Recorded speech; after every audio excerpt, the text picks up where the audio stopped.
Hi guys, hey, I'm Q. Welcome to another episode of Mediocre Dads. Again, I'm your host, Q. I should start out with that. That was dumb. Anyway, to make it easier for him, that's why I'm gonna mess up. Anyway, so I have here with me a friend of mine. His name's Young. I'm not gonna try his first name. He can tell you what his first name is, but I can tell you right now, none of you are gonna be able to say it. And if you can say it, I want to hear a voice recording of you saying it, not just be like, I can say it and spell it, like in the comments. No. I want to actually hear you say it. They'll still say it wrong because I have the Okina and the Kako over my name. Okay, so you got to say the whole thing because they don't know what it is. Ka Onohi. So there's little accents over the A and the O. That's okay. Let's see. Hawaiian's a hell of a thing, man. So he's Hawaiian. So that is why his name is what it is. I'm not gonna lie. Some cultures have interesting names, and I just can't. No, like my name is obviously my name is Quan, but like spelling it's Queon. And for the longest time when I was growing up, people, I'm towards the end because the last name's Wilcox, and you're waiting, and then they were like, once you hear that pause, Wilcox here, yeah. And I'm like Quan here, and it's just like I thought my name was hard, but like, even back home, like they'll go through all because. Everyone has like their first name is like their American name, their English name, and they'll have their long ass Hawaiian name as their middle name.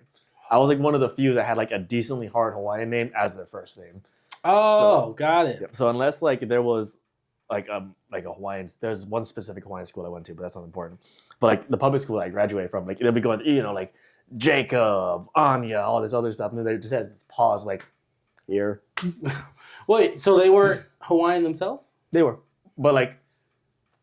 Some of them are, some of them aren't.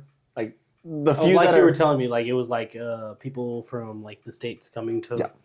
Oh, yeah. not so real Hawaiians. Once there's that pause, it's like that's me.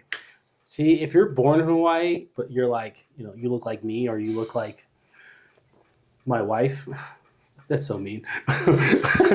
You are not, in fact, Hawaiian. You're just American.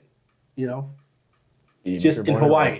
There's that South Park episode where Butters finds out he's Hawaiian. Oh, okay. I don't watch South Park, but go ahead. Yeah, there's a episode where Butters finds out he's Hawaiian because he was born like when they were on their honeymoon there. That makes him Hawaiian.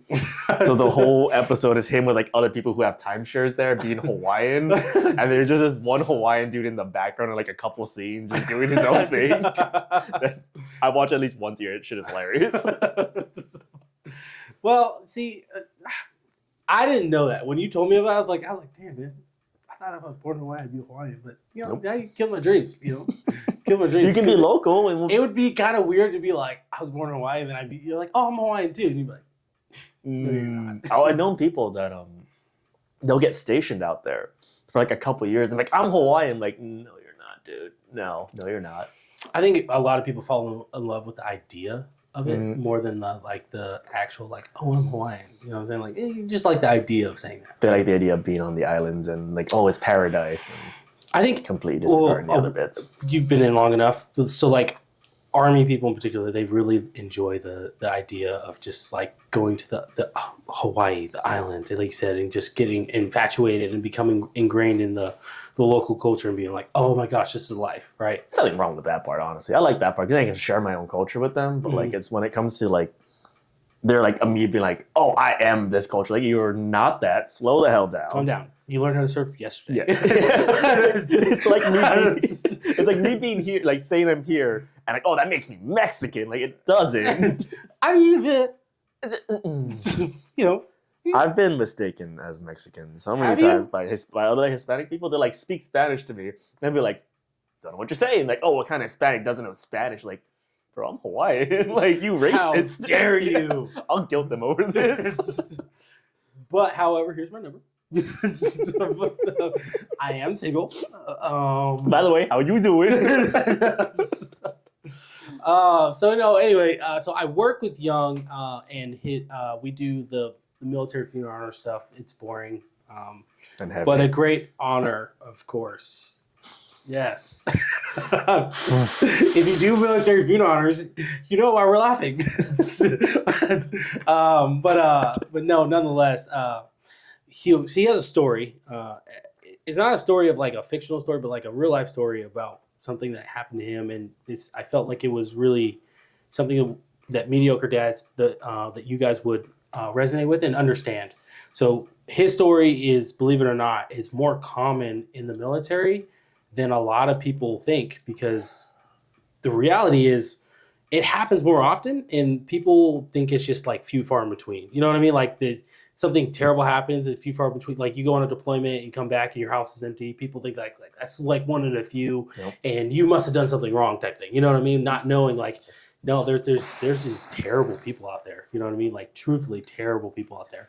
But I am not going to be the one to like explain it all. This is his story, so I'm going to let him. You can tell it if you want. No, absolutely not. I was trying to tell my wife, and I was like, listen, it sounds crazy. Like I was like, oh, by the way, this happened too, and I was like, I can't. I was like, I'm trying to keep it in my brain, but like I can't even fathom. Like I was like, he saw her at the gas station, and he was like, hey, it's my ex-wife. I'm gonna go talk to her real quick. I'm like, what? Well, it's 3 years removed at this point. It just doesn't even faze me. Okay, so yeah, so again, you're a better person than him. So I promise you guys are gonna understand what I'm talking about. I'm gonna let him tell it. So all I want, I'll whatever you're comfortable with, but start from the beginning and just kind of go through it, just to kind of explain what happened, how you got married, and then you got married, had a kid, right? All right, if we're going to go that far. So we got married, funny enough. I met her when I was getting my second article read. Oh, nice. Yeah, okay, so we you started have several articles. Two articles and one go. There you go. One demotion too. What? Only one? Yeah, that's surprising, right? I have one article and one demotion. One for one. All from the same, though. Okay, I got the first one as a baby medic. So they're like, oh, he's just learning the ropes, like we'll just slap him with extra duty and it'll be fine. And then like the second one, they're like, Was it company? Yeah, both were company grade. Oh, okay. The second one, they were just like, screw you, PFC. Oh, you were a specialist? Yeah. The promotable, had the BLC date and everything. They're like, you're not going anywhere, my guy. Well, I even had orders to go to drum to deploy too. Oh, to like Afghanistan? Yep, so it was a second BCT at the time, April of 2018. Oh, okay. Or sorry, August of 2018. Okay. And I was supposed to report in, and then according to like the guys I met like years later were part of second BCT at that point, were like, yeah, no, we were gonna go. Like we left. I was like, you sons of bitches. Dang it. I should have gone. I had a truck to pay off. Not the one outside, I hope. No, that one. I paid that one off though. That was the one you were talking about? Yeah. That's an old truck, man. I have trauma bonded with that truck now. Oh, well, I mean, was that the one in Hawaii? No, this is the one. That was one I took to Korea with me. You took it to Korea? Yeah. I'm sorry, not Hawaii. I meant Korea. Yeah. Okay. That's why I trauma bonded. Again, context. You guys are going to understand it all. But go ahead. So, I met her. Then I get my second article read. We started talking while I was on extra duty, and then within the month after my extra duty was over, not the point, but I got arrested and had a gun pointed at me. Oh, nice. Thanks, Alamo Heights PD. That's here, by the way.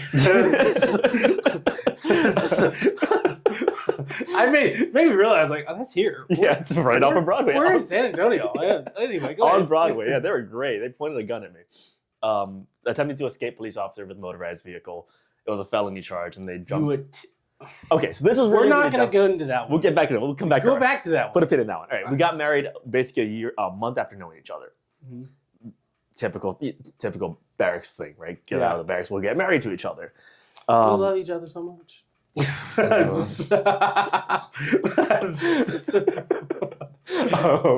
So we had a kid within the first year.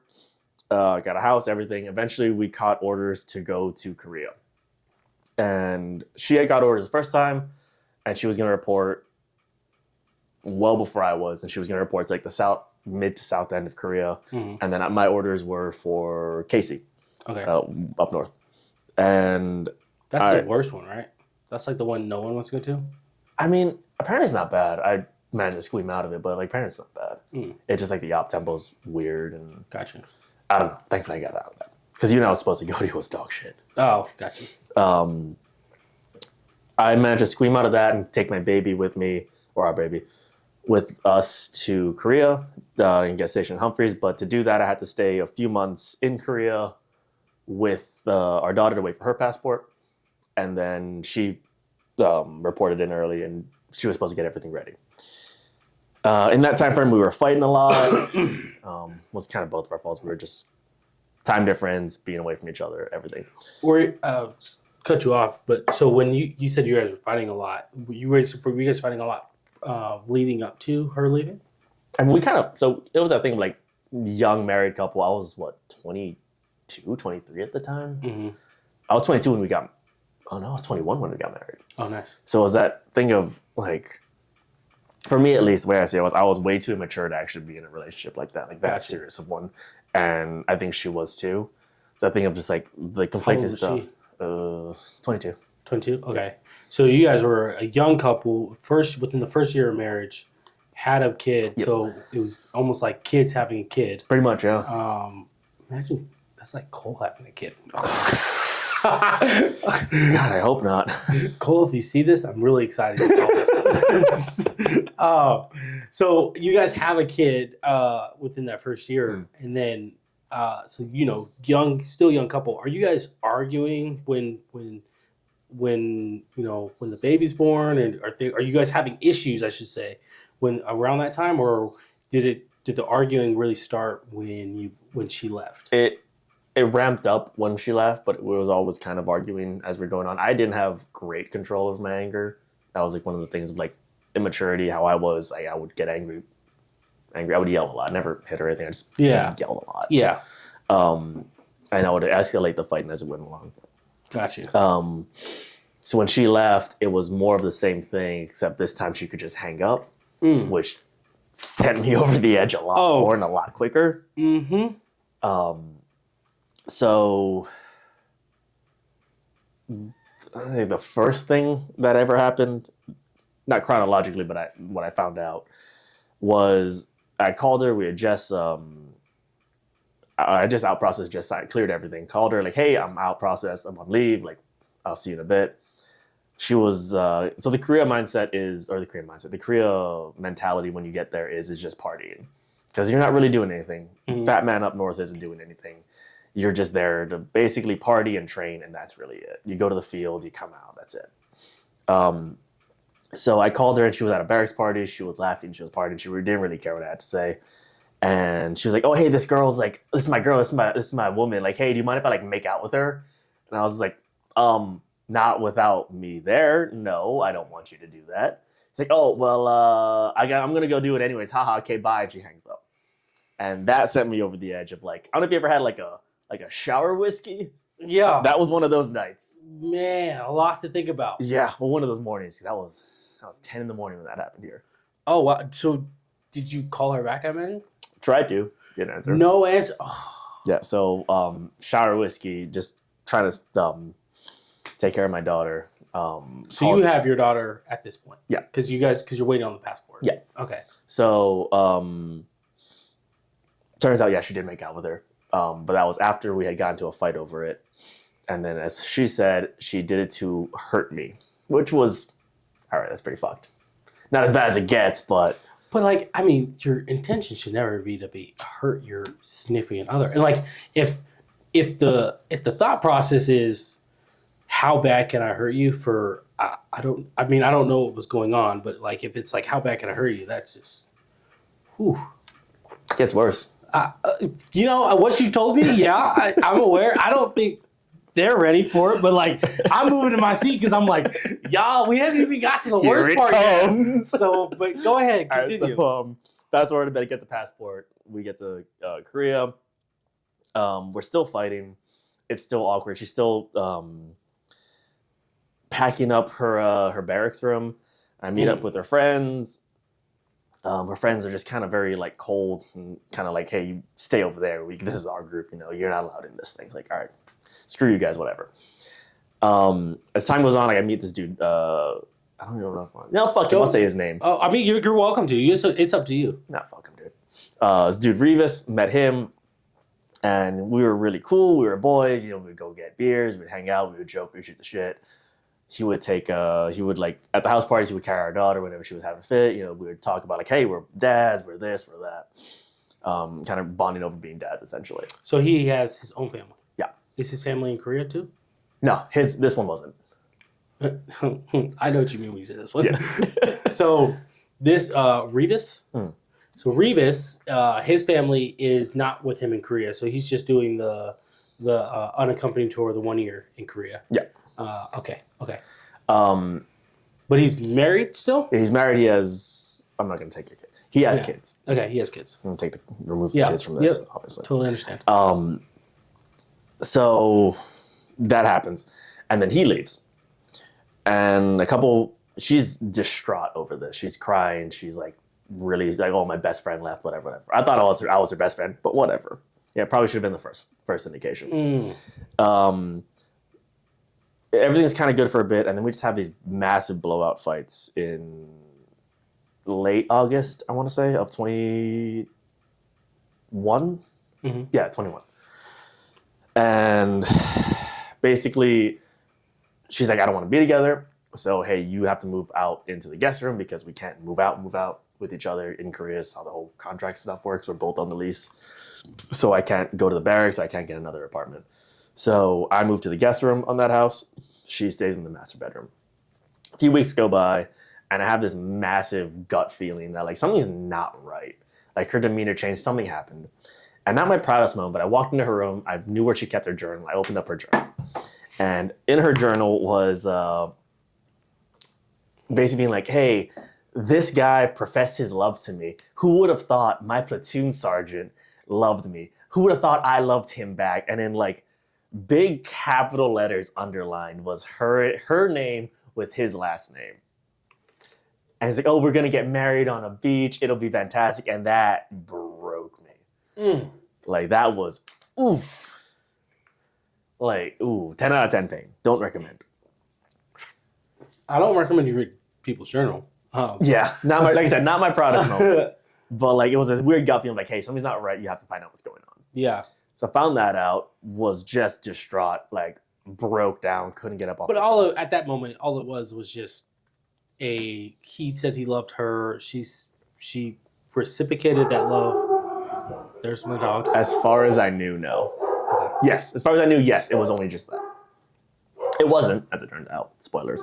But, so I was distraught. This was actually one of my sadder moments of, like, how I was as a dad, was me, like, crying and wailing. Like, woke up my daughter from her room, and she came up and was trying to, like, pull me up. Because she just saw me on the ground. I was like, hey, dad, get up. And I couldn't do it. Yeah. Eventually, my brother came over. He saw me on the ground. He actually picked me up. So that destroyed me for a while. She was adamant, oh, we hadn't slept together. We're not sleeping together. It was just like puppy love. But the minute she knew I wasn't going to say anything is when she kind of flipped the switch of like, oh, okay, I actually love him. Like, you fuck off. I'm going to go with him. So a couple weeks go by. I'm going to glaze over this thing, but basically tried to commit suicide. Didn't work. It's on my record. It really fucked up my life. I should not have done that. Don't recommend that. Don't ever do that. I mean, so one of the big things, I have had a soldier who committed suicide before, and it's weird because I know a lot of people, like, we get in the Army, we get the training, right? Suicide prevention training, and where there's like, hey, indicators. But like, the truth of the matter is, there's not like a pinpoint set of indicators to say like this person is in fact going to do what they're going to do or attempt to do what they're going to do. I am glad that you failed, if you will, in that said attempt. You can thank Korean architecture for that one. Their houses are made out of paper mache. Oh. All right, so I had the rope around my neck. We are so terrible. Okay, Army people are so terrible. I promise you, we are so... Okay, dark humor. Okay, because we're around how we are in our lives. It seems like there's just a lot of darkness around us, and the only light in that picture is us, if you will, right? And the relationships that we form around us. And so being happy and smiling can't and have all that. You can't have that in the Army. How dare you? Did we issue that to you? No. But like, okay, so like moments like this, right? Like, this is like the happiness, but like it's to reflect on those moments, that these terrible moments that happen to you where you're just like, it happened and you were, you felt how you felt, but still you're happy to say you are where you are today, if that makes sense. Yeah. And so I promise you, I'm not laughing because of the failed attempt here. I'm laughing because like I am. because I genuinely understand like where he's coming from, and I hope like if anybody out there like genuinely if suicide is something that you're contemplating, talk to someone, please get help. Talk to someone, find help, seek guidance, seek someone, tell someone, and definitely tell someone. Whatever the case might be, because I'm telling you, it's not worth it. No, it's not the solution. I know that now. It was a terrible decision. Yeah, and like I being in the and it comes when you're at that lowest of the lowest moments, right? This. In part, I blame the training that we receive annually about it because they just pump it into your head when you're at your lowest moment, you wouldn't on the normally you wouldn't think about it, right? It wouldn't even be a thought. But then you've received this training where you're like, but what if? You laugh because JK, but yeah, you understand what I'm talking about. Like, but what if? And that is a scary thought. And plus we joke about it so much that it's like, hey, if something bad happens, it's immediately the first thought in our head. Yeah. Oh, 100%. Yeah. Like I said, I had a soldier who did it, and I got the call for my PL, my previous PL. He was out of the Army, but he was still in the Sierra Vista area, and so he got the call from our previous battalion commander, whatever the case would be. So he calls me. And he lets me know. But keep in mind, so 2 months prior to that, he had called me and said, hey, this same soldier, his name was McGinnis. It's his last name. So anyway, McGinnis, the moment he became my soldier, all he talked about was getting out of the Army. But he was the soldier who was like, he's like, yeah, I'm getting out. I'm like, okay, how much time you have left? 2 years. Guy. That's a lifetime. That's a lifetime. Yeah, you're like, okay, hold on. Okay, so hold on, man. Like, you got 2 years left. I do expect some work from you. Like, this is not, you're not going to take a 2-year break here. He came from Korea too, as well. Poor guy.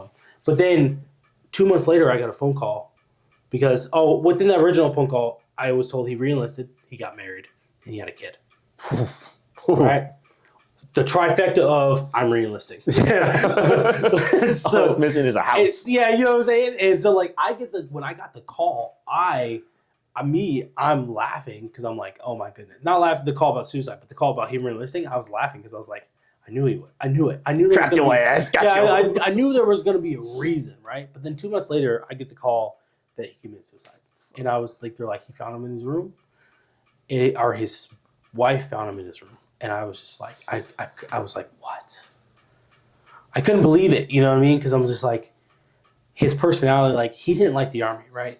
But like, he was a solid dude. You know what I mean? He was a really solid dude.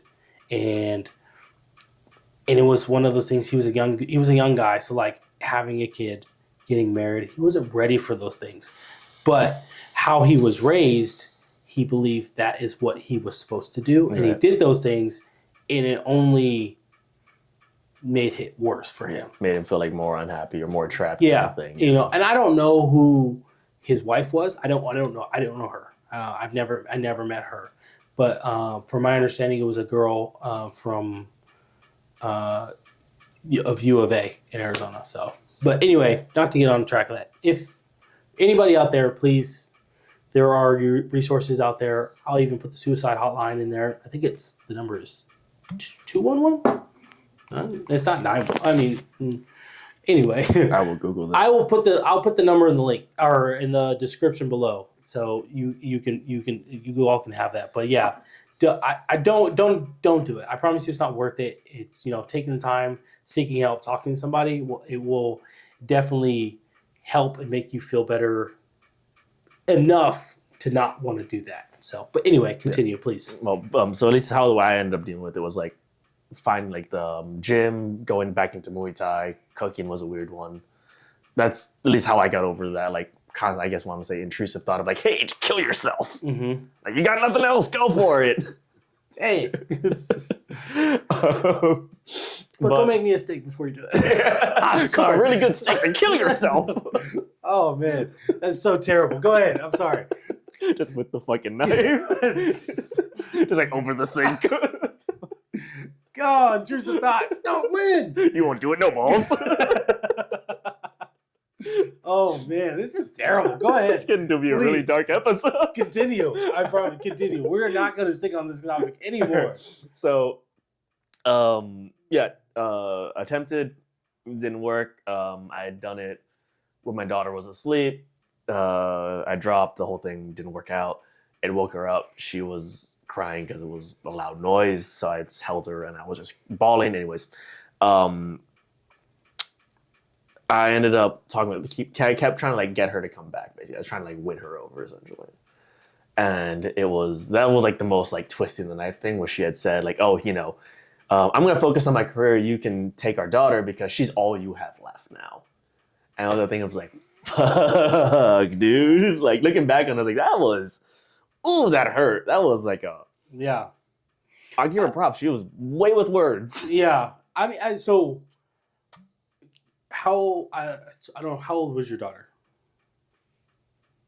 2 at the time. Okay, so at that time, did you so you know this, I have 2 daughters. Being a dad for me is if not the sole purpose in life, or one of my sole purposes. The other is, being a Christian and spreading the good word, right? But being a dad is one of the most important things to me. Yeah. It's the best job in the whole world. Job too. It's the most frustrating. But I mean, if it wouldn't be, if it wasn't frustrating, you wouldn't enjoy it. You know what I mean? It would kids are toxic sometimes. I won't even lie. That's my kid at least is. Well, what's crazy? It's because they see what we do, and then we don't know. They see what we do, and they try to mimic that or copy that. But then we're like, we don't know that they're doing that. But in their heads, they're doing exactly what we're doing, and we're just like, what are you doing? So I'm trying to train my daughter, like, at least gotta get the basics down of like fighting. So like keep her hands up, strike when like the guard is open. So like obviously I'm the only one that she can hit. She knows this. At the very least, she knows this, thank God. But she doesn't understand when to hit me. She's just swinging. Yeah, so like it was one point where like my buddy was over from Korea. We were shooting the shit. She comes up like, oh hey dad, like she comes up, goes to hug me, and then just falls crashing like you.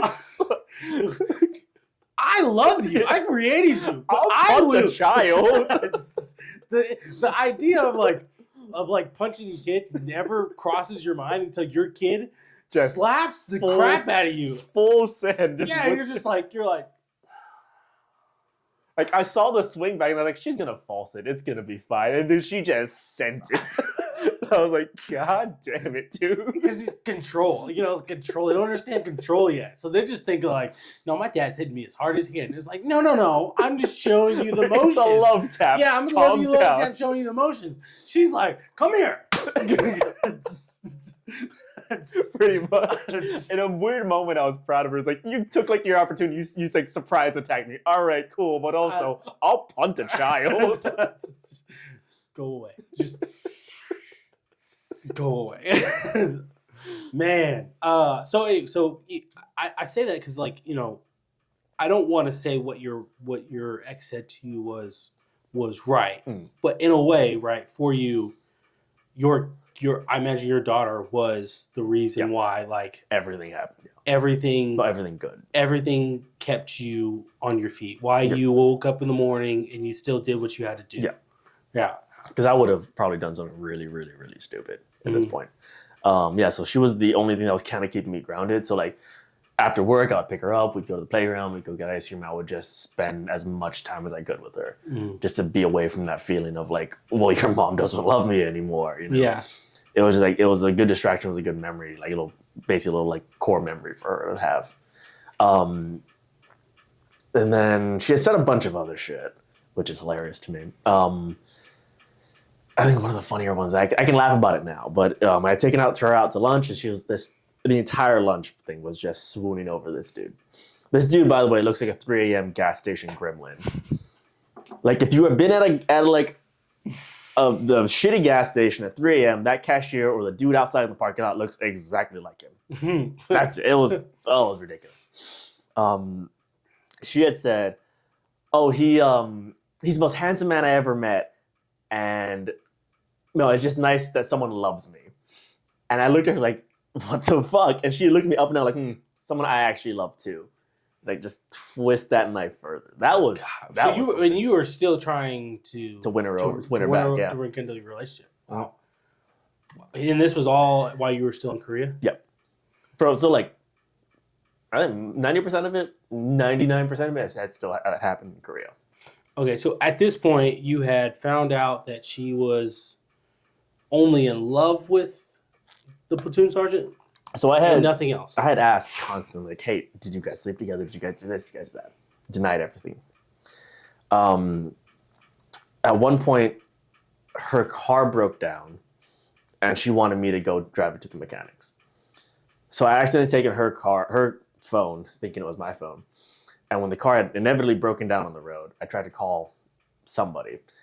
Saw her, it was her phone by accident. Called my phone and be like, "Hey, this is what happened, whatever." I called the other dude, let him know, like, "Hey, I'm stranded." And as I'm waiting, I'm sitting there basically looking through her text messages. And it was her, the little fucking gremlin, being like, "Hey, oh, your kisses tasted sweeter today. Oh, like, I miss you already." It was like, "Oh, so you fucking lied." That was the first time I stormed out. I think it's the only time I stormed out. That was actually harder because, like, my daughter didn't know what was happening. She just saw me at the bag.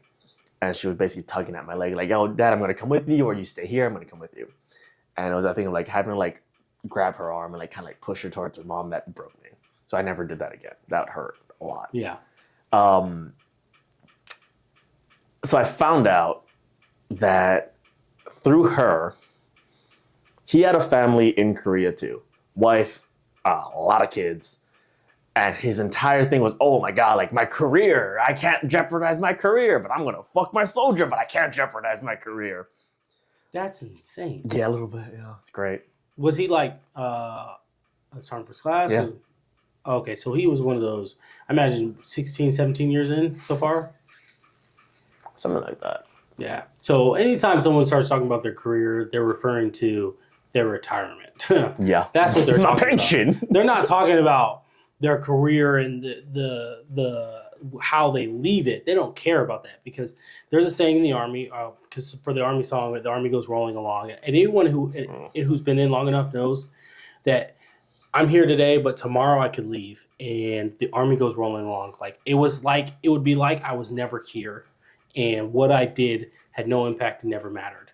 And it only matters to me and the people that it impacted, right? It's like your soldiers. Yeah, and your soldiers and whatever the case might, and they carry the torch, continue carrying the torch with you. So anytime someone says my career, they're referring to my pension, my retirement. Oh my goodness. My disability. Yeah, exactly. That's what they're talking about. They're not talking about their actual pride in their career. They're talking about their retirement. Yeah. But go ahead. So she had let that stuff, like, "Oh, like, don't tell anybody. He's really concerned about his career. You know, he's stressing about, like, oh, you're going to tell anybody." And as soon as I knew that, I'm like, I'm going to fuck with him.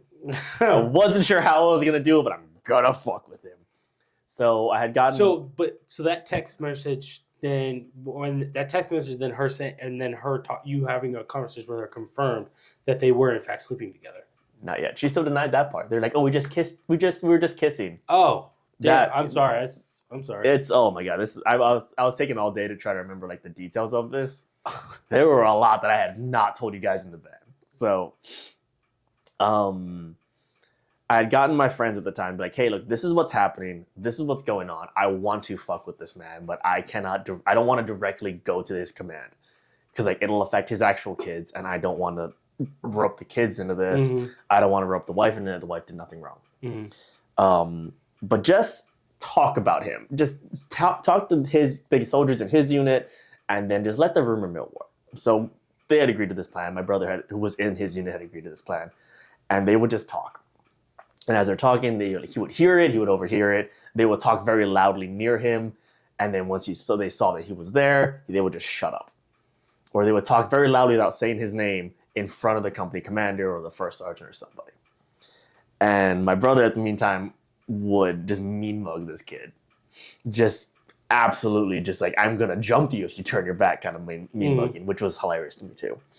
My goal was to get him to have a mental breakdown and go to the psych ward and have a grippy sock vacation. About 2 months in, I get a pounding on my door about 2 a.m, and it's my ex-wife basically freaking out like, oh, he tried to commit suicide. He's in the ER right now. And it's like, oh shit! Turns out I broke him enough that I made him paranoid enough that he tried to kill himself. Gosh, dang! Not my proudest moment, but almost a proud moment of I broke a man. I mean, in all fairness, some could say he broke you first. Oh yeah, no, 100%. And but so I'll be very frank with you guys. So it takes, I think, for a man to step out on his wife and his kids, right? It's one thing if it's just you and your wife, but it's another thing if it's your wife who gave you kids, right? And to step out on her, knowing that she's there with you in Korea, because let's just be honest, most spouses in the military spouses don't want to go to Korea. My wife doesn't want to go to Korea. That's fair. But I told her, I was like, hey, like, it's a potential reality that I have to go to Korea. And it's like, if I go to Korea, you're going to Korea. Because I get stories, not like yours, but like stories, just like the Korea stories in general, that I was like, I don't want to be tempted. Not that I'd fall in that in that temptation, but like, I don't want to be in any circumstance where that could potentially happen. Yeah. Right. My family is my grounding force. They're the reason I am who I am and why I do what I do. So, but anyway, to have a willingness to just step out on your wife and your family, regardless of your relationship with your wife, but to step on your family and be like, damn the consequences. That's absurd. Not even damn the consequences. Like, oh, damn the consequences. Oh no, it's consequences. Well, right. Like to be surprised when someone's like, hey, like, you did this thing, and they're like, oh, what? I'm the victim here. Look, so I may have slept with someone else that wasn't who I wasn't married to, and who was my soldier, and who who has a daughter, but like, I'm the victim. So I don't want to say his name because I know he wants his privacy on a lot of things. But my first sergeant at the time was boys. Is this the first one that you talked to Keys about? Yeah. Okay. So he tried to fight that dude. So I told him the thing. I was like, hey, please don't tell the company their command. I want to deal with it myself. So he agreed. He respected it. But it didn't stop him from trying to fight this dude. Your first sergeant? He found him during like a brigade meeting and tried to fight this dude. Wow. Our company commander had to hold him back. Like, according to the company commander, it's like, wait, this is the dude? Young, I had to hold him back. Like, you don't understand what happened. Have you ever held back this barrel of a man? Well, and that for me would be one of the moments where I knew, like, I was like, to know another human being has your back. Quick question. You first on deployed? Yeah. Okay. So, and it kind of answers some of the rest of my mindset, right? Understanding a person's mindset and intentions. But anybody who's deployed and has built a bond, trauma bond.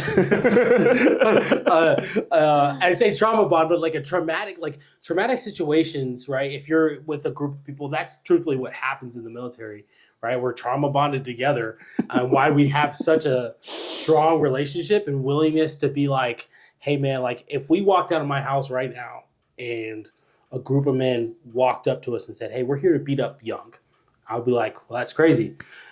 I guess I'm here to fight you. So, like, you know, like, but like, again, like, that's why the military relationships are so strong. But I just understand that first sergeant's mindset is like, hey, like, you mess with someone in a way in which no man should mess with another man, right? Like, as men, we have a code, right? And it's an unspoken code, if you will, right? But like, we have this code where we understand, like, hey, like, I'm not, your lady is your lady, my lady is my lady. Now, if in any way, sort of way, we decide that that is no longer the case, and we equally decide that, sure, whatever. If you're into that, I'm not. My family's not. Don't bring that near me. But anyway, but like most men, right? Most men are of this mindset of like, hey, we have this code, and once I broke bread with you, and I understand you, understand the willingness the lengths I'm willing to go to for you, right? So I can just I say that because I can understand your first sergeant. There are people in my life that I deploy with that we're not like best friends, but I can tell you right now, like if we would have came back from Afghanistan and like to some soldiers who came back and they had an empty house. Come on, bro. Come in. I have a guest room. It's TA-50 sits in that room. Come on in. Literally, I'll go buy a blow-up mattress from Walmart and like you just we'll figure it out. You know what I mean?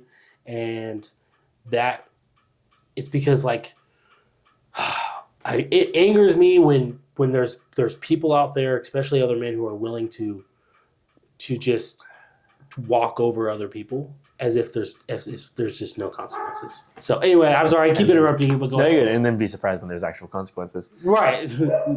So where was I? Suicide, right? He tried to commit suicide.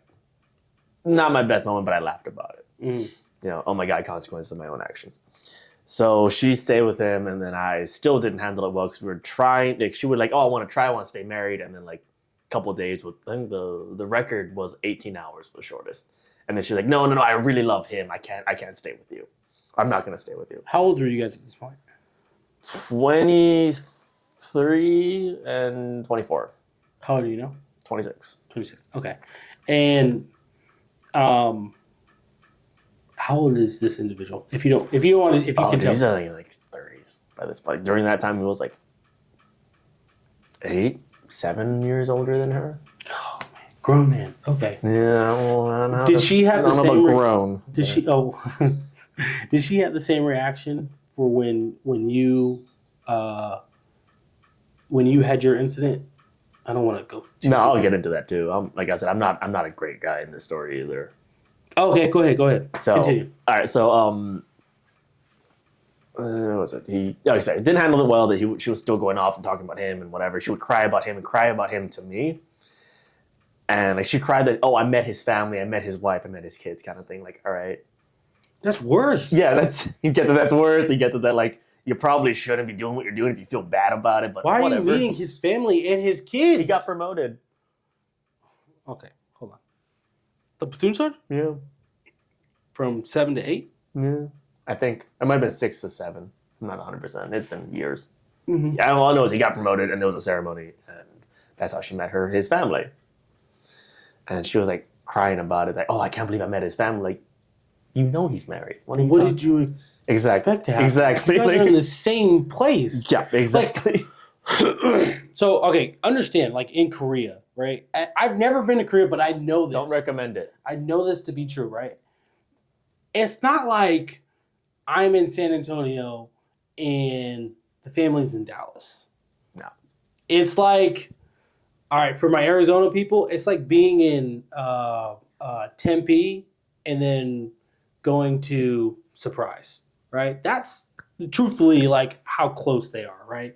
And for the Texas people, it's like being in, let's say, New Braunfels to Austin, or even I'll give you better.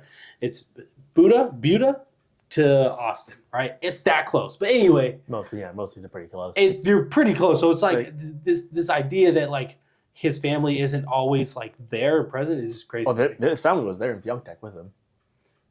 Like they were stationed even worse in the same city, in the same unit, everything. Okay, so I didn't handle any of that well. So fast forward to like November-ish, and I caught a DUI because I just did not know how to like deal with things. Period.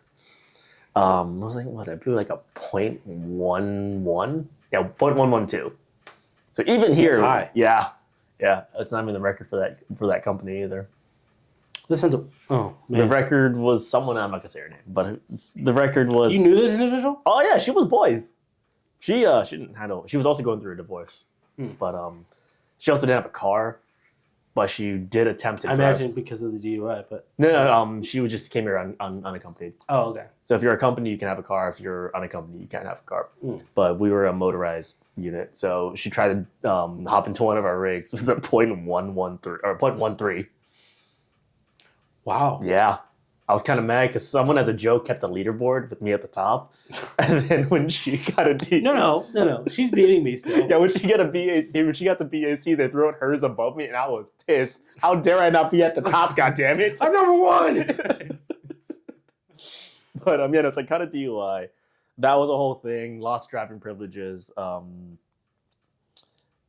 Basically couldn't do anything with the truck. So Sierra had to drive me to work. Pick me up, everything. It was emasculating. Mm-hmm. I was had to sit in the car while she was at work with this platoon sergeant, knowing full well, yeah, they're probably doing something in there. And then just be like, well, I don't have a ride back, so I guess I'm just stuck here. That's terrible. That sucked. Yeah, I won't lie. That part sucked. So that went on for a while. Pretty much after she left, I was going to get kicked out of the Army. They weren't sure if I was going to get kicked out or court-martialed or whatever. All they knew was, hey, you're probably not going to be in the Army anymore. Because if you get court-martialed, you're going to get demoted. And when you get demoted, you're going to RCP out. So dealing with that was very, like, it kind of built up. And that was the thing of, like, we had a lot of fights from there. And she was like, oh, yeah, you're a shit soldier. Like, you're a shitbag soldier. Like, why? It's like, oh, because you got a DUI. It's like, all right, dude. But like, the DUI was caused by... the incident, the actions that led up to the DUI. I'm sorry. Okay. Go ahead. It was one of those things. Like, I don't blame her for the DUI Mm-hmm. because, like, all right, it was my own dumbass decision Yeah. to, like, get the DUI. But it's like definitely, like, I understand where, like, the build up was happening. Yeah.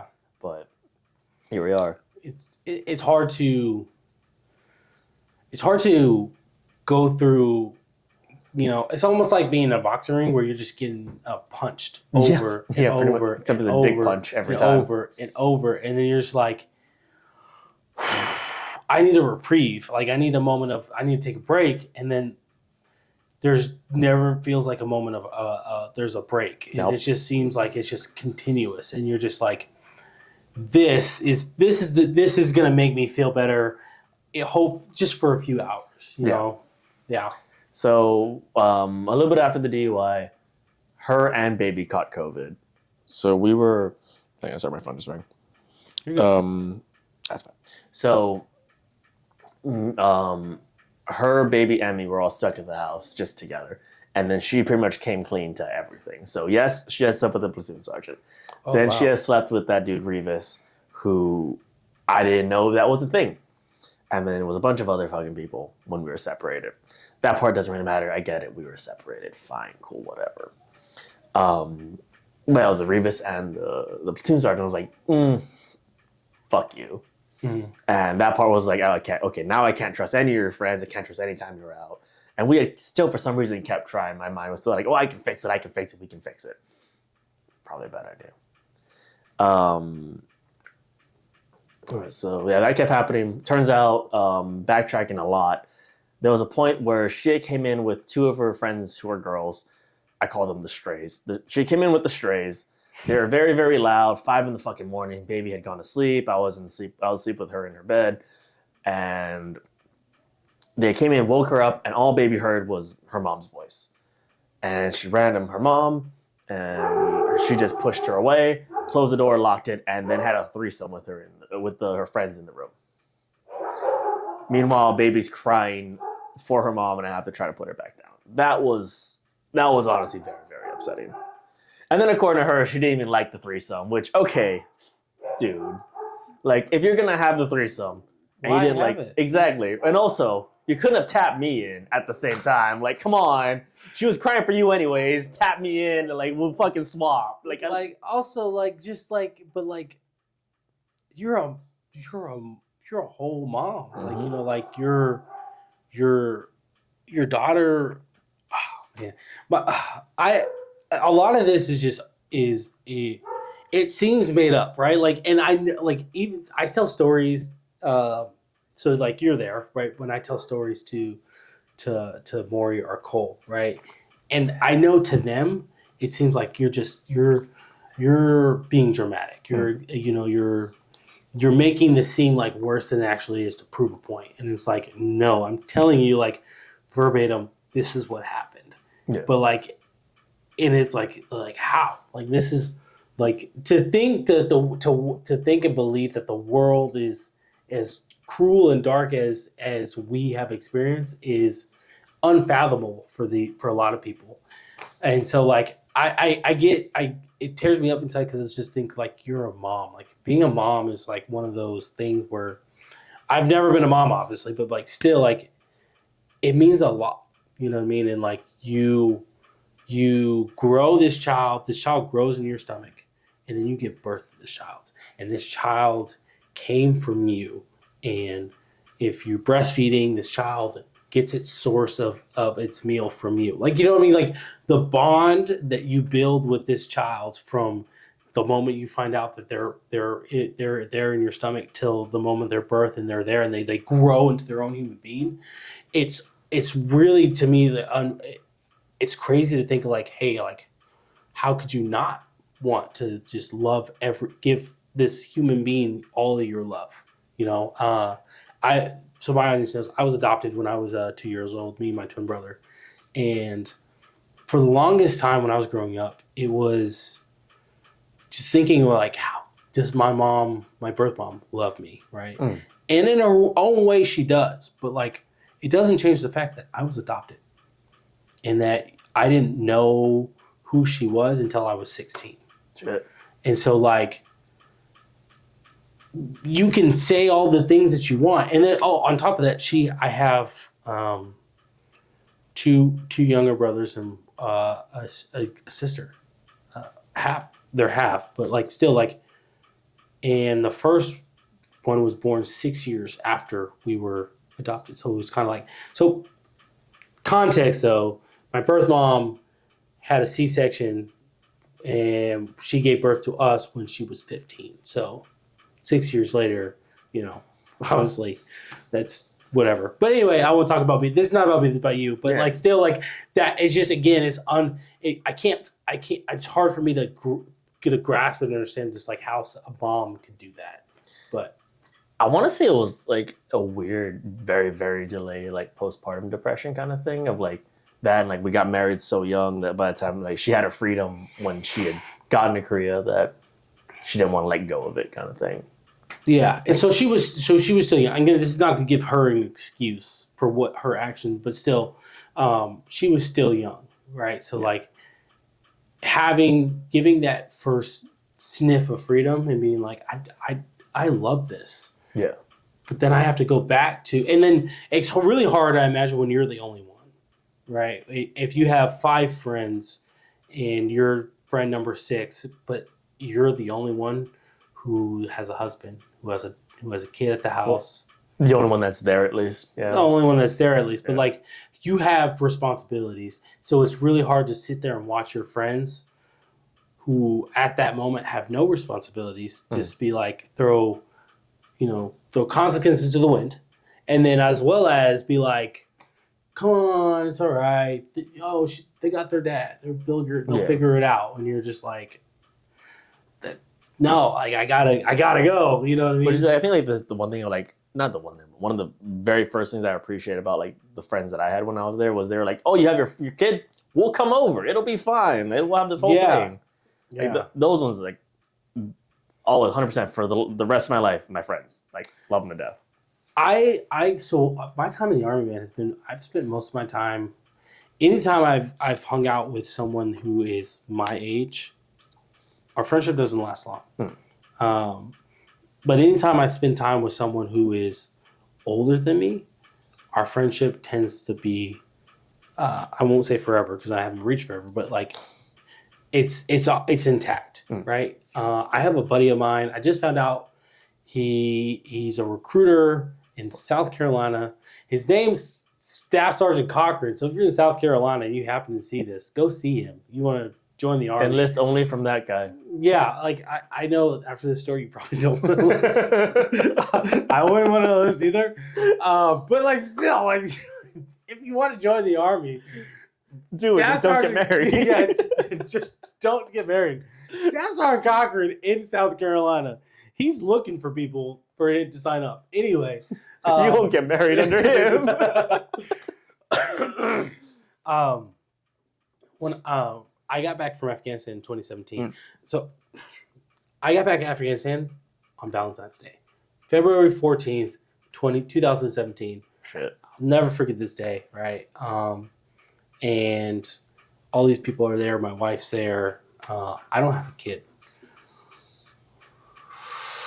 I found out she was pregnant 4 or 5 months later. Deployment baby. Going to work there, bud. Yeah, obviously. 9 months in the Middle East will do that to you. Nothing but dudes and sand. I mean, you had women and dudes in sand, but I mean, like, again, me, who I was, no. I mean, you were married since high school. Before high school. Okay, I was not married since high school. I got married in 2014. When did you graduate? 2013. No. Okay, now was my girlfriend / fiance, my wife now, still in high school when I engaged? 100%. But it was only for a month. So last month of high school, she was engaged, and so she's walking around with this wedding ring, and people are like, insane. "You're engaged?" And she's like, "Yeah, look at my ring." Pick my wife up from class. Well, I mean, I was in Fort Hood. You poor thing. Yeah. I got to Fort Hood, and I got to Fort Hood in April of 2014. Oof. And yeah. Anyway. But nonetheless, right? Was funk part of that? Part of the hood at that point? General Funk? He came later. Because he came after Millie. Yeah. Funk came after Millie. I was there for Millie. Millie's a piece of shit. So's Funk. I mean, they're both equally. But like... They're from hood. It just breeds it. 100%. But just know, like, Raytheon contracts, they're going to get them. We won't get into that. We sound like conspiracy theorists. I mean, the dude's in Khalid. We could definitely just jump Mr. Funk. He's retired now. Who? Funk is? Funk retired, yeah. Did he? Oh, thank God. Because the last time I heard about him, he was under investigation for in Georgia, though, right? Yeah, he ended up going to Trade Command. Trade Command. But he was under investigation for leave fraud. For basically saying he was on leave, but I don't know, something about that. To go, literally, apparently according to the article, going back to Killeen to look at his house that he was building from when he retired. Just take normal fucking leave. You're a general. The perks of being a general, right? Oh, man. But how many officers knew he was there? And they knew he was probably good. Right. He was a diva from what I experienced. Yeah. So, anyway, I'm sorry. Wife was a nice woman. Don't get me wrong. He was a diva. It's just the individual, yes. Yeah, not a great leader. Continue. It's going to go on viral and we're going to get shit on for it. Army WF movement. I can see it now. Third article, let's go. They tried to kick me out from the DUI. That took a strain on the relationship, whatever was left of it. When we were still trying, she would keep comparing me to this fucking platoon sergeant or to to try to justify the Revis thing anytime we got into a fight. So eventually I got sick of it and ended up going back on Tinder. Again, not my greatest moment. Went back on Tinder and ended up matching with this one girl. I'm not going to say her rank, but she was a little higher than I was. And just a little. Just a little bit, yeah. I ended up basically cheating on Sierra with this girl, and that was this whole thing of oh, how dare you? That's a boundary. You can't do that to me. How they basically I can do that to you, but how dare you do that to me, kind of thing. How dare you hurt me after I hurt you repeatedly? Wow. Okay. Yeah, that was interesting. I felt bad for kind of roping this woman into it too, but. She never. I don't know if she ever got it. She did block me, so I'm assuming she knows at least a little bit of it. I hope so. Otherwise, the person that I had the affair with, yeah. Okay. Affair is a strong word. I think at that point you guys were mutually separated. But anyway, that's my opinion. It was this whole. It's a very muddled area, to be honest, because it was we were trying, but at the same time, hey, we're uneven, and you keep holding these two dudes over me. Fuck you. I'm a fucking. Basically, Okay, so I'm gonna come down to your level, essentially. When you're saying trying, right? Like I assume that means like maybe going out on dates, maybe conversations, and just trying to. Well, we had to live together too because we couldn't separate like right. that. So just trying to getting back to that moment in which you are getting back to, as close as you can to that moment in which you met, right? Yeah. I don't want to get too deep into your personal business. You don't have to answer this, but like during that time, you guys are obviously living together. But are you guys sleeping together? Yeah. Or you are? Yeah. Okay, so that obviously makes things worse. But yeah, definitely, like I said, it kept muddies the water. Yeah, it muddies the water a lot. So yeah, then we finally just like split off for a while. I was doing my thing, she was doing her thing. That part, it didn't really affect me all that much. She's like, hey, we're doing our own thing, fine. Baby's taken care of. Unfortunately, according to my daughter at least, her first memory, the thing that she can remember first, at least what she tells us, is me and her mom fighting while she was sleeping. Apparently she was awake, which breaks my heart. That what could potentially be her first memory is me and her mom fighting, which sucked. Yeah. And then eventually we try one more time. It sort of sticks. She PCS's out of Korea, comes here, and then like within like the first 2 weeks, she's like, "Hey, I don't want to be together. Fuck you." And I was like, "All right, fine. Like I'm not gonna deal with this anymore." And now we're here, about a year and a half later. Obviously, the separation didn't stick. They completely shot my motivation to be in though, or to give a shit about it. Because like, hey, what are you gonna do? Kick me out? Like, you're gonna do shit. Fuck you. Yeah, like you're gonna like, I'm just waiting for this contract today. Yeah, pretty much. Just like, yeah, like I got 3 more years. What are you gonna do? Kick me out? Okay, do it. Yeah, man. So goes my dogs again. They're, as I told you, they're assholes.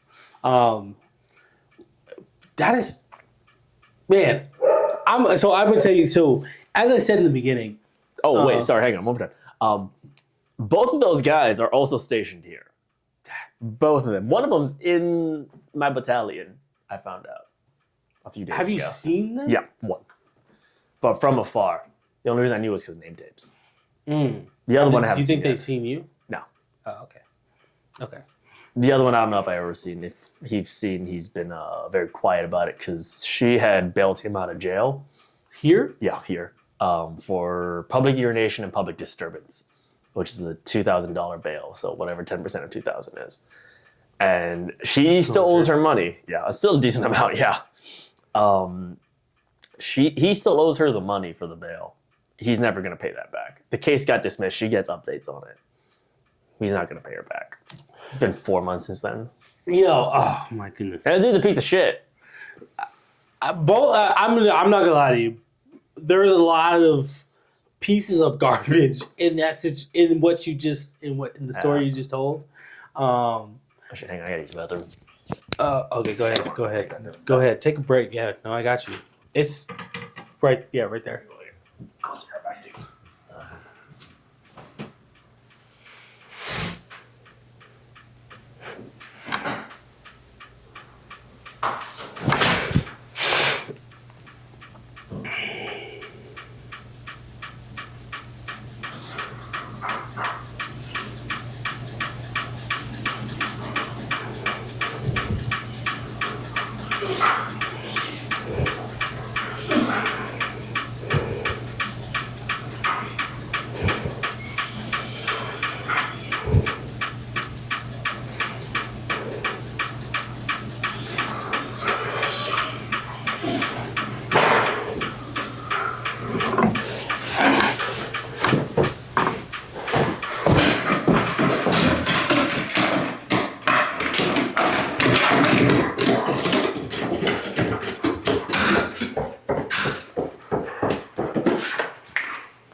Go.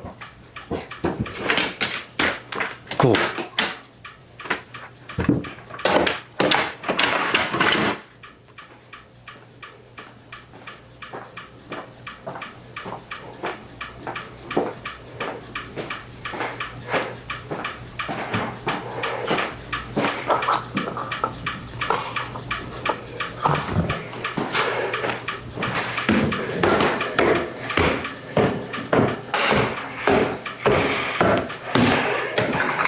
good? Lock my dogs outside. Tired of them barking. One. Oh, okay. How long do your episodes usually last? If I'm by myself, 40 minutes, 45 minutes. If I'm with somebody, truthfully, we can get up to 2 hours. Oh, damn. But we're only at An hour and 10? hour and 10. But I'm about to send my wife this so I can remember when I edit. So to be like, I need to look at these time frames.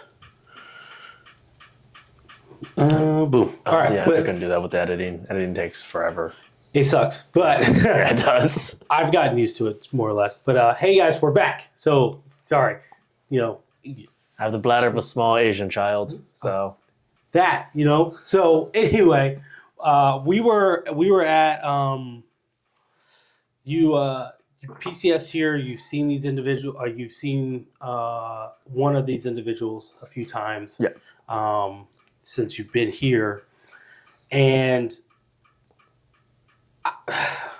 again, like I'm part of me is speechless, right? Because I can't understand. I like to try to understand why a person does what they do, right? And it's kind of like trying to understand someone else's intentions is damn near impossible because you're not in their brain, and we're not. I'm not a god. You're not a god. And so we can't see into these individuals' brains to say like, this is what their intentions were and this is why they did what they did. But like, it's really hard to just from the outside to be like, why? You know what I mean? So fast forward to now, right? So fast forward to now, all of this has happened. And this was 3 years ago, 2.5, maybe 3 to a year ago, if you want to count like when they left. So yeah, it actually is about on the year anniversary of baby and Sierra leaving. Oh, so I'm skipping over bits and pieces because it's been about 3 years since this whole thing happened. So with the Revis thing, I found out that they had a whole plan to go to Lewis so Sierra could focus on her career and be with him. And they were going to take baby, and basically Revis had a plan to raise my child with Sierra without me, which that's a part I can never fucking forgive. Is this person married with kids? Yep. Well, I don't know about married now. I know they're getting divorced, but he still has kids. Oh. I talked to him, actually, when I got here. It was like one of the first things I did because I kept him on my Facebook just to like keep tabs on him. And one of the first things like, oh, I guess I'm going to San Antonio. So I immediately messaged him like, hey, fucker, I know. So like, what did he say? I called him at like 5 a.m. Like, look, we gotta fucking talk, dude. Like, I know about you and Sierra. What the fuck? And he was something like, oh, but you were really cool, and I felt bad. Like, that didn't stop me from continuing to do it, dude. Like, what the hell? Yeah. It was basically a thing of like, look, you were consuming more energy to me than you're fucking worth. I'm just saying this out loud so I know it's out there and I know. And after that, I don't give a shit what happens to you. Just basically using it to purge you out of my system, and then you can fucking fuck off for all I care. And that was the last time we talked. He texted me a while back being like, hey, I'm getting a divorce, and like, this is my report day, we should get a beer. And I'll be honest, I left him on red. Because why the fuck would I get a beer with him? That takes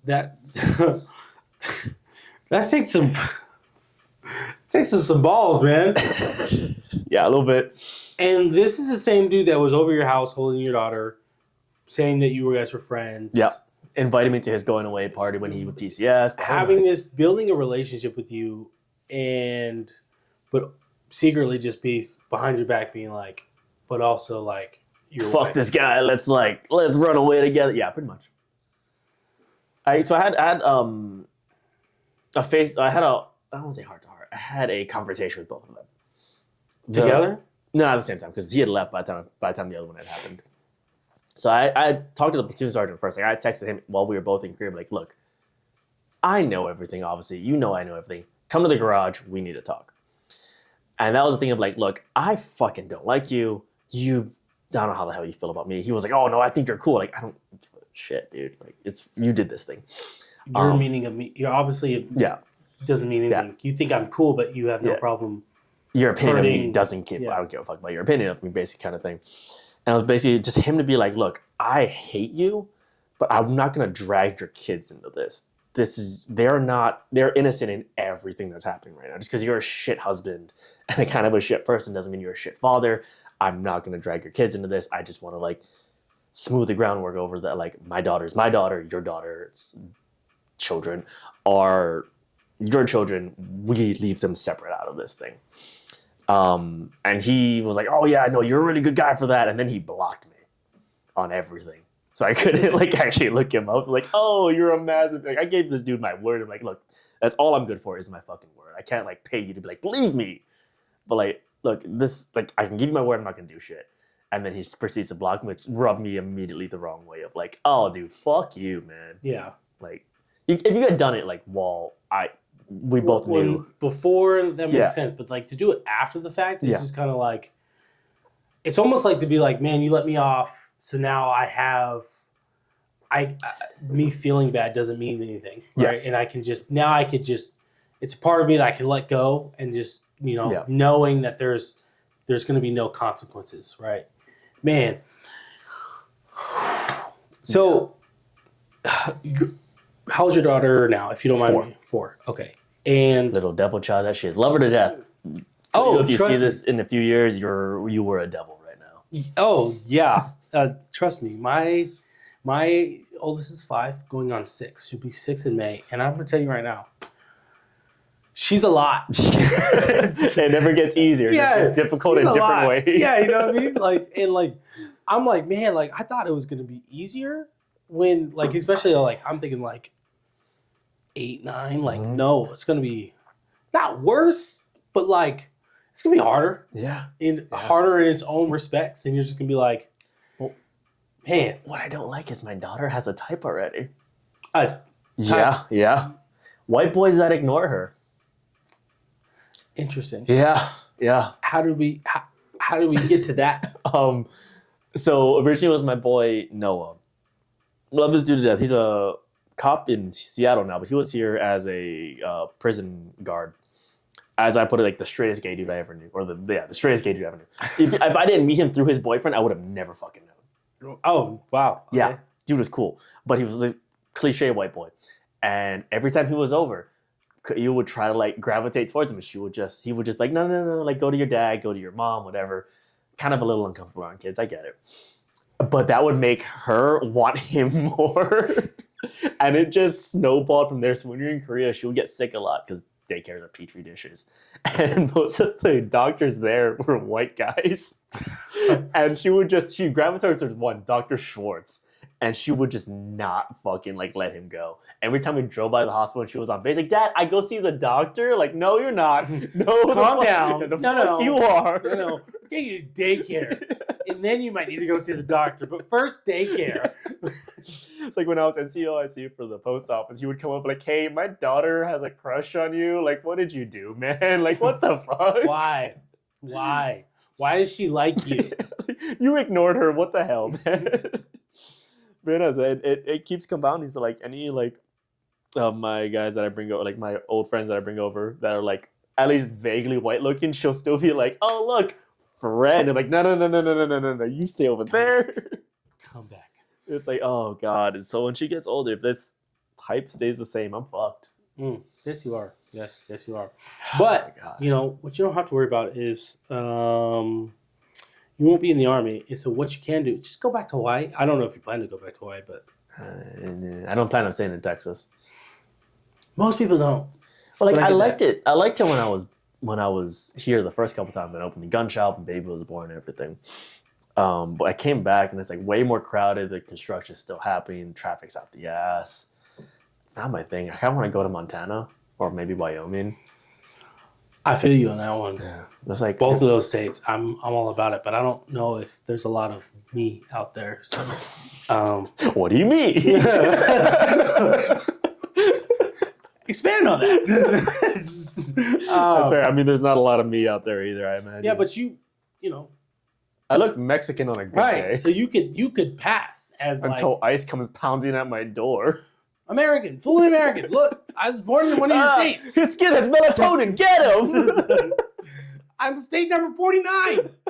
Alaska came after us. 50. Actually, Alaska came before us. Oh, well. Well, it was 50. Look, we're on the flag. We're on the flag, I swear. Look, Mama, we made it. Like, I get shit on because like every time I have a Hawaii flag on my second car, and it's I don't know if you've ever seen the Hawaiian flag, but it has a Union Jack in it. So every time it's like, why do you have a UK flag? Like what you part of like the Commonwealth? Like no, dude, this is Hawaii, man. Like learn your fucking states.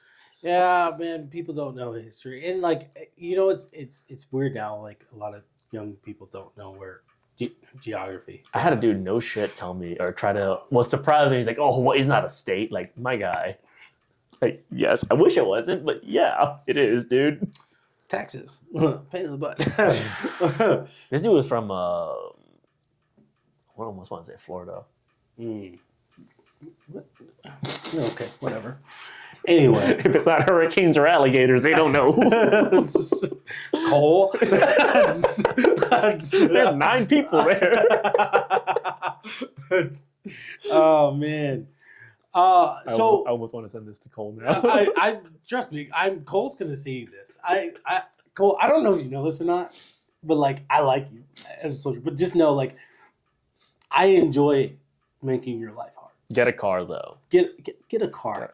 Get a freaking car, dude. What human being doesn't have a car? You're not from New York. Get a car. There's no train stations here. You get a car. I mean,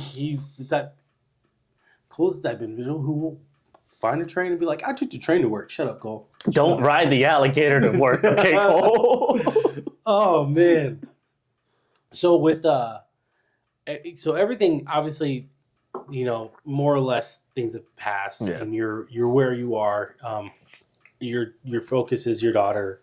How often do you get to see your every day? So I live 5 minutes from her. Okay. So pretty much the minute we come back from Houston, it's hey, hop, skip to go see baby, if she's in the mood to see me because she's in the heavy grandma phase right now. Mm-hmm. See her for a little bit at least, try to play with her, try to do something, and then go back home, rest for maybe 6 hours, and then come back. Got you. So then I try to see her as often as I can. And but your guys' divorce is. No, we're still in the process. So it's thankfully an uncontested divorce. So it's not like that little like thing of that. It's just contested divorces are weird. So they want to be like, oh, what's your bank account? What's your other bank account? Do you have a business? Do you have a car? What about this? What about that? So it's a lot of like trying to dredge up a lot of like information we kind of forgot about. And then we send it to the lawyers. The lawyers say 2 more months, hopefully. And then, we're good. Who initiated the divorce? On paper, she did with her lawyer because I was too cheap to do it the way she wanted it to. Because they were saying at least $2,000 for a lawyer, for my lawyer. I don't want to pay $2,000 because they said there was another way you could do it where there's a packet. Fill out the packet, turn it into the county court. The county court will look over it for 6 months, or it's backlogged by like 6 months or something like that. And then if everything's good the first time around, they'll give you a date, and then your divorce is finalized. I wanted to do it that way because it was cheaper. It was like $90, $200, as opposed to like I think she paid $2,500 for a lawyer to do everything. But shorten it down to 2 months. I'm cheap. I don't want to spend $2,000 for that. I mean, but you guys, she had agreed to it at this point already. Like, hey, like, we're not going to go after each other's, like, personal finances type thing. It's just like, hey, we just want to be done with each other. What's yours is yours. What's mine is mine, And except for the truck. The truck is mine now. Yeah. And so I'm sure at that point you guys had already kind of, separated everything to say, like, this is yours, this is mine type thing. So the whole thing is agreement. She takes the house, I take the car. We have baby for 6 months apiece if we PCS away from each other. Oh, okay. So you guys, is that in a contract, like a legal contract? Yeah. Oh wow. So you're not even there's no issues of custody at all. No, because in order for it to be uncontested, we have to agree on every single point. Okay. And so do you guys, with custody, is it like a 50-50 thing or is it? Oh, nice. Well, 51-49 legally, but it's a thing of like, hey, Legal. yeah. Oh, so okay. So legally, one has to have primary custody. Yeah. Okay. Is that just Texas or is that federal? That's just federal. Oh, okay. Okay. From what they were saying, at least. Got you. So she has the 51? Yeah. Because she has the house that she actually owns. And then I have a house that I'm renting, and then it's just the whole thing over there. Yeah. So it's easier to say, hey, she has a 51, but like legally, we're just going to go like 50-50 split. So while the divorce decree might say, hey, 51-49, you guys have a contract between you and your lawyers to say, hey, 6 months on, 6 months off type thing. Yeah. Got it. If you PCS outside of San Antonio? Yeah. Which she's trying to be an officer, and I'm trying to do other shit, so it's probably going to be that. Eventually, one of these days. Not yet, but one of these days. So she wants to stay in? I think so. She flip-flops a lot, but...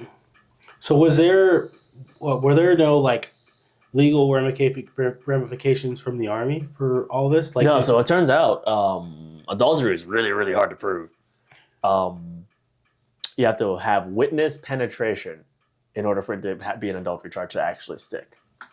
And it's not like her under the covers with I'm going to be honest with you, that's BS. And I say that because I just have a soldier in my current unit, who just got his second reading, and his ex, she came to the command and reported him. But he, I don't want to put his business out there, but more or less, the consequences of what he got was just extra duty. So he maintained the rank of sergeant and all that. But like he admitted to it, and obviously his situation is different from yours, but like in the sense of like even her admitting all those things to you, right? Like there was no like legal grounds for you to go to the command. Not to say that you would, but like there were no legal grounds for you to go to the command and say, hey, these are things are happening. These things are meant to or said to me, like text messages.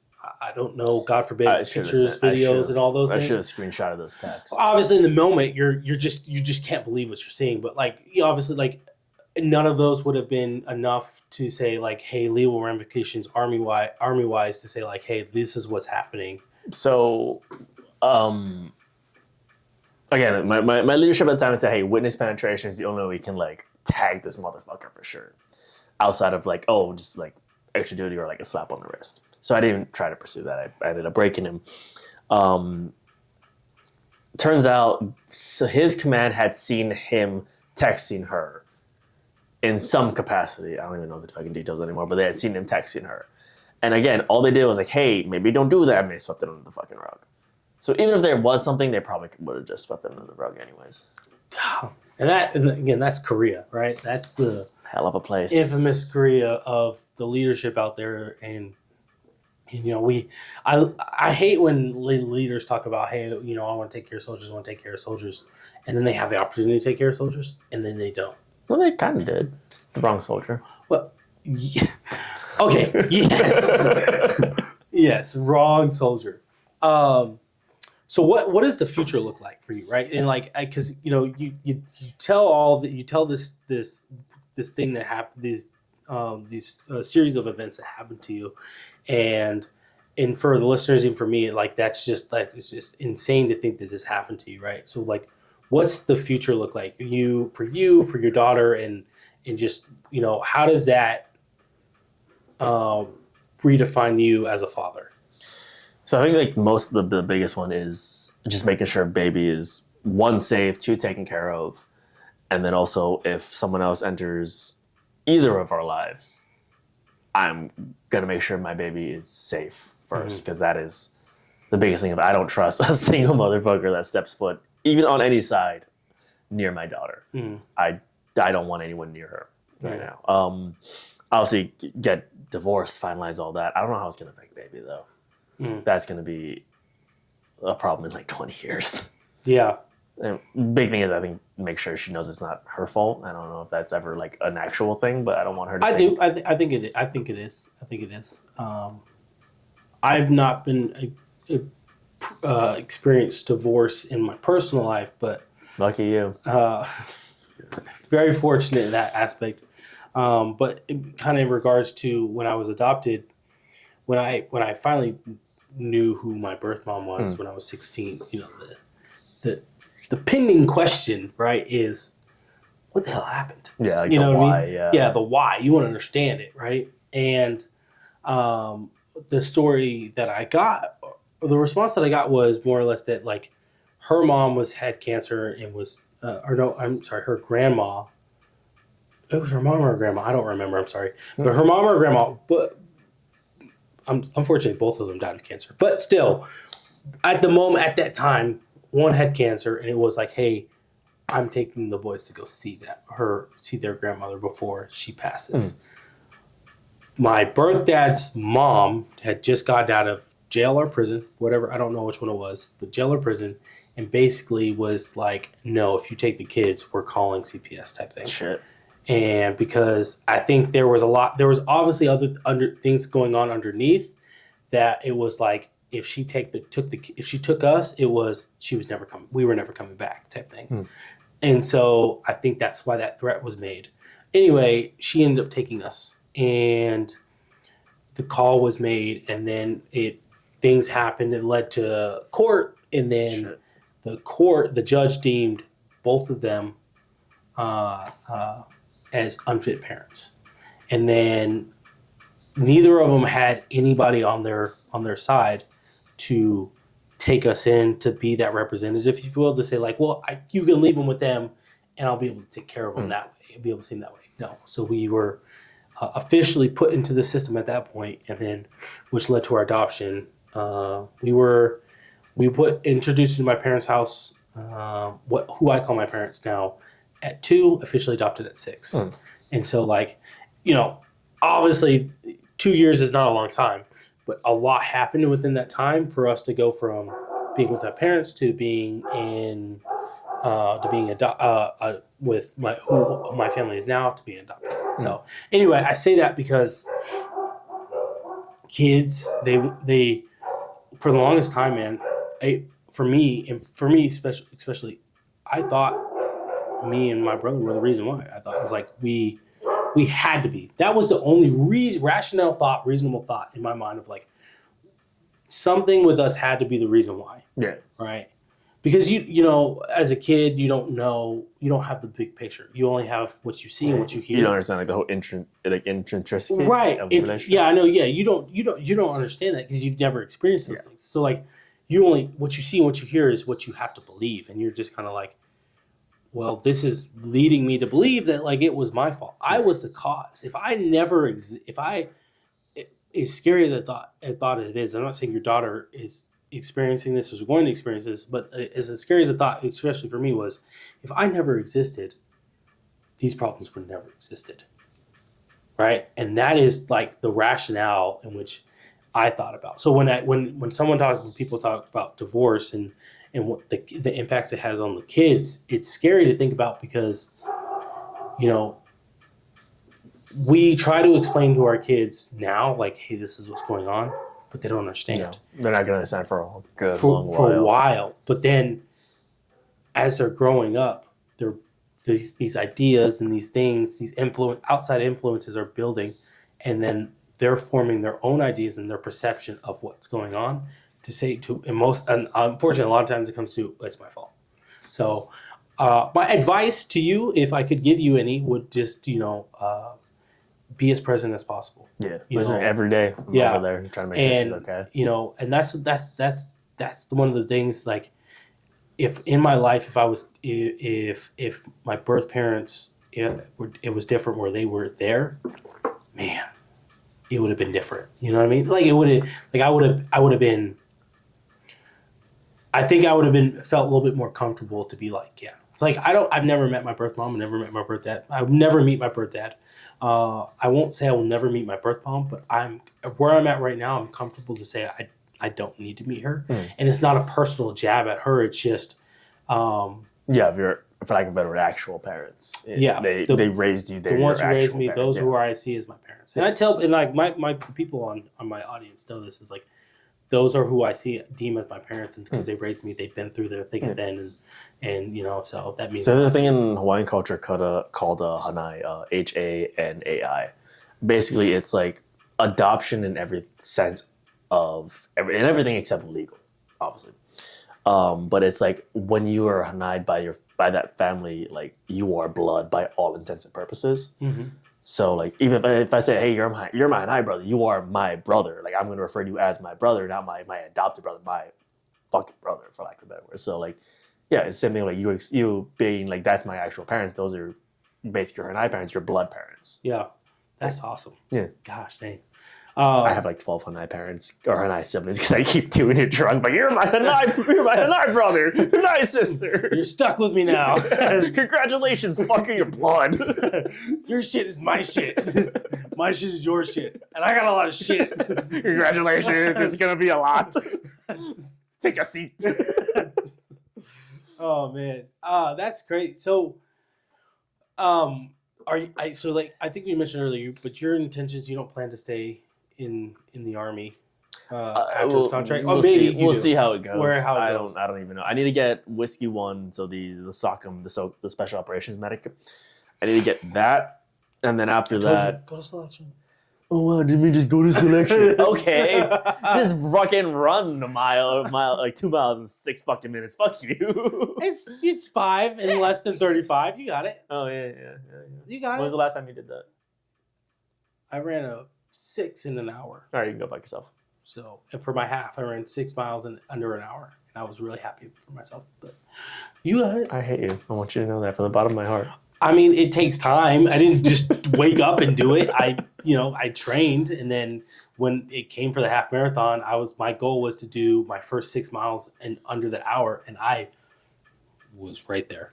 Shit, no, gonna be me. 58 minutes. I gotta keep doing it, but getting over the pneumonia, still happening. So yeah, it's a bit of a bitch. But once I can get the SOCM, then I'm probably gonna get out. That's the end of the contract. That's the highlight of it, and then I will never have to want for a job again. Maybe. What's your plan afterwards? Search and rescue probably. Oh, okay. Because you guys were talking about that. Yeah, not special operations. Texas State or game. Or game and fish or whatever. Just Texas Wildlife, basically search and rescue. Mm-hmm. You have to have at least paramedic, but you have a priority hire off of if you have SOCM. So that or like hell, the FBI's HRT or the CIA, something. Are you? Is there another way you can get it outside of the Army? Any of those? No. I get paramedic, but that like lowers my priority to get hired. Mm. So if I can like scoop up as much credit as I can for that, then I'll probably do that. Yeah, I can try. If you I think my last question for you. If you could, in 20 years, right, when you're older, your daughter's older, and she's grown at this point, and she has an understanding of the world of life, and it's not as easy or as happy as we try to sell it to our kids is, right? But in 20 years, and you sit down and she's asking you all these questions. If you could say one thing to her that would just kind of, encompass it all and say, hey, like, I love you. I never stopped loving you, and it was never your fault. What would it be? I think almost that exactly. Like, it was just life happens. Like, it was never your fault. Never blame yourself. Your mom and your dad love you for our entire lives. Mm-hmm. Don't, that was our own thing. We all we want to do was make sure you were happy. Yeah. That was the one commonality that stuck for those however long that whole deal was just making sure you were safe, making sure you were happy, kind of thing. And so so this whole time, like, it may seem like we were shitting on your ex, but like, I imagine like she loves her daughter, your guys' daughter. She loves her more than anything, and she even now she takes care of her, and she does what she feels is best as a mother. Yeah, no, I that's one thing. Like, I don't want to feel like this whole thing was me just shit talking her. It was a situation of like explain what had happened in 3 fucking years. Yeah. she has grown in her own right as a mom, and I'm very happy that she has, and that she loves our daughter, and that she tries to take care of her as much as she can, and that how she has her own ways of things and their own dreams with our daughter. I don't want to feel like I was shit talking to her for an hour and a half. You're good, man, because it was crazy. Because the story. So you say all that, right? And so and just kind of again, context. Context is important. So I found this story out, or found this out that happened to you 3-4 days ago. Yes. And so fast forward to early January. We're filling up one of the government vehicles, one of the govies, right? And you see her at the one pump over, and you're like, "Hey, that's my ex. I'll be right back." Everyone in the car is like, "Oh crap!" Okay, he's gonna go talk to his ex, I guess. And we're just kind of like, anytime someone says, "I'm gonna go talk to my ex," it's kind of weird, right? Yeah. There's that because most people assume it didn't end well, right? And so do you just be like, "Oh, I'm going to talk to my ex," and then you go talk to her, and Savoy was like, "We're just getting gas," and so, but I'm kind of watching, and I can see that it based off of what I saw, I would never believe that those things happened. Yeah. Right. That individual that you were talking to did those things, and I say that because it looked like that you guys were friends, and obviously you were in a relationship, but it just didn't work out, and it was what it was. But to say all of those things happened, and to see you go talk to her, and then it was, to me, it was kind of when I think about it now, I'm like, wow, that takes a strong-willed individual to be able to say hey, I have my priorities straight. Well, I think it was also, she knows more about me than anybody else, and I can't let that ever slip out into the public. So I need to keep her close. She knows too much about me. Yeah.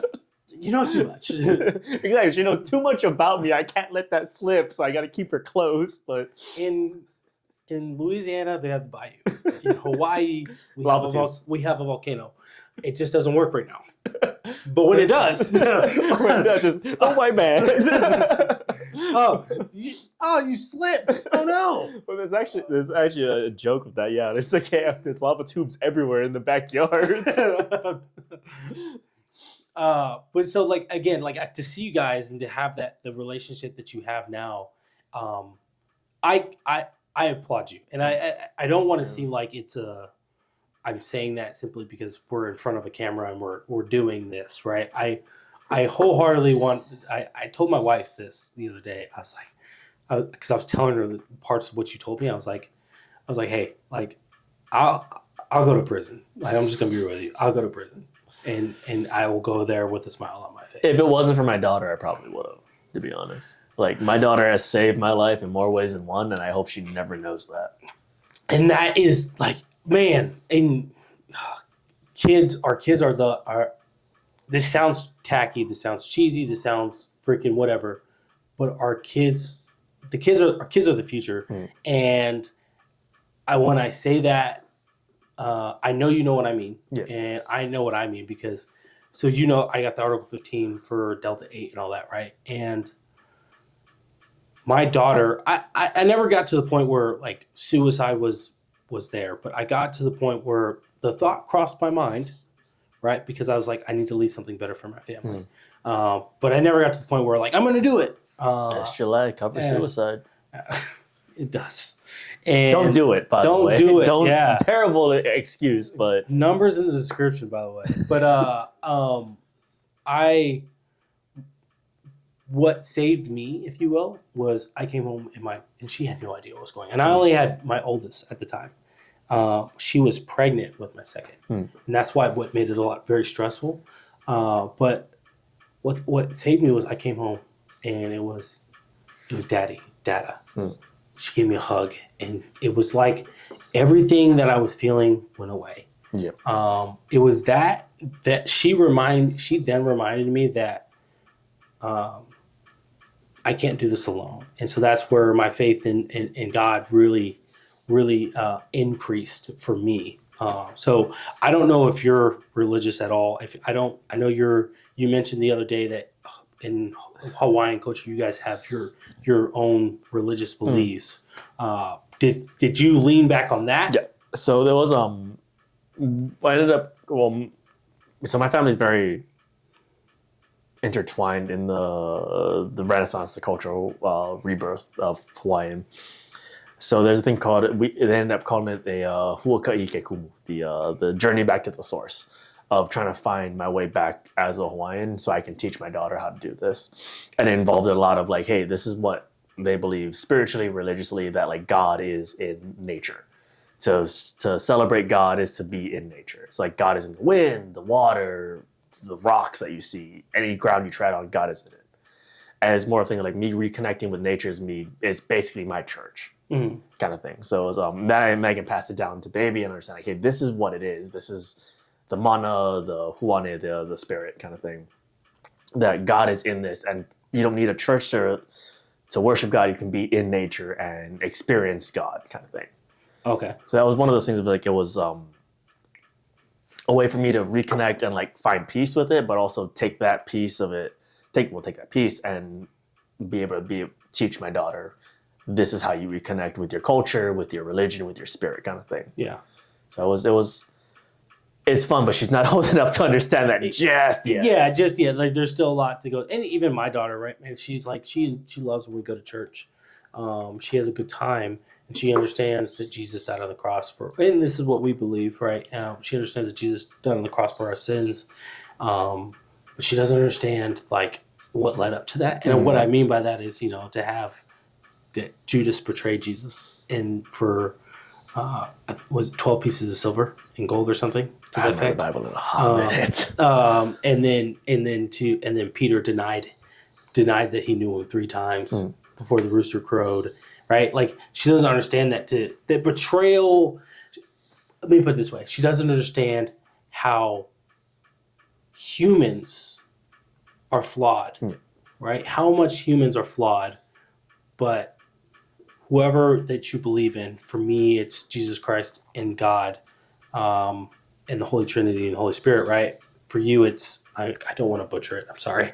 Akua is God in Hawaii. Akua, for you, it's Akua, right? And so, but like they don't understand like God is infallible, but it's the humans that make this journey of life hard. Yeah, right. But also in the same way, kind of worth living. But yeah, exactly. Yeah. Right. You know what I'm saying? Like in a crazy way, right? While humans suck, right? You're also like on the flip side, you're like, but like for that human right there, I'd do anything. Yeah, right? Exactly. And for you, that's your daughter. For me, that's my daughters, right? For my daughters and my wife. For those humans right there, you want me to go to hell and back? I'll try it. I'll give it all. I'll give it my all. Quitting is not in my vocabulary. You know what I mean? Yeah. And so like that is what it is, to be a human. It's such a weird thing. And but obviously faith and everything that gets us through that. So I just want to say thank you for sharing. I know I was really nervous because I was like, man, maybe he doesn't want to share, all of that stuff. But like to have someone like you come on here and be able to share that and feel comfortable enough to share what you shared. Again, because like most people are going to hear it and they're going to be like, that didn't really happen. Yeah. Right. But me being in the Army long enough, you being in the Army long enough, like obviously you were there, it was your life, but like me being in the Army long enough and those who are my listeners who are military know exactly what know exactly what you're talking about. It's a cliche and have for a been reason. similar to similar situations or whatever the case might be, to be like that. I know exactly where he's at. Right. Yep. And so, one, I want to say thank you from me and for my family for coming over, telling me that story, and my listeners, my current listeners, and even future listeners, expressing your story, and then I want to say thank you to your daughter, because I mean, I am glad you're still here. I'm glad to know you. I'm sure she is too. Yeah, and like I said, I know it's our kid. It's one of the many reasons is our kids and why we wake up every morning and we do what we do. And so I know for you that it's probably was your daughter, was you seeing that the despair and the fear. It was just like, no matter whatever happens, I can never go do this again. Right? I have to figure it out. Yep. And so, again, hey guys, we're gonna wrap this up. Welcome to another episode of Mediocre Dads.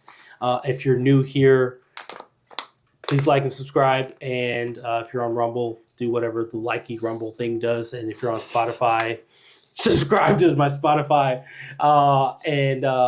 And I'll put his info down below. Don't flood his stuff. He's not really on social media like that. But like, I also don't respond to anything I don't know. Yeah, exactly. So like, I'm not gonna put his stuff out there just for you to go out there. But like, I will tag him in their stuff just so you know he's because it is coming for him. But anyway, hey guys, that's it. Another episode of Mediocre Dads. Again, like I said, I'm your host Q. This is my boy Young, and Mediocre Dads out.